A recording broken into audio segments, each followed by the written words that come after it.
नमस्कार.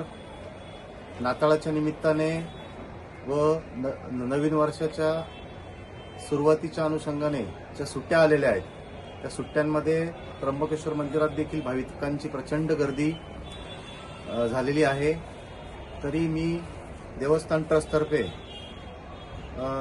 निरनिराळ्या माध्यमातून जी देवस्थानमध्ये गर्दी होती त्यामध्ये VIP देखील मोठ्या प्रमाणामध्ये येतात.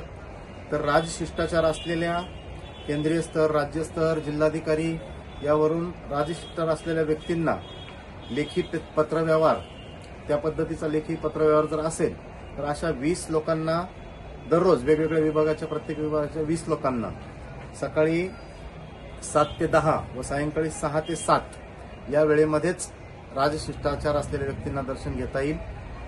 त्यामुळे मी या ठिकाणी सूचित करू इच्छितो की दिनांक 22 डिसेंबर ते 5 जानेवारीपर्यंत या व्यतिरिक्त सर्व VIPंचं दर्शन मंदिर प्रशासनाने बंद ठेवलेले आहे. धन्यवाद.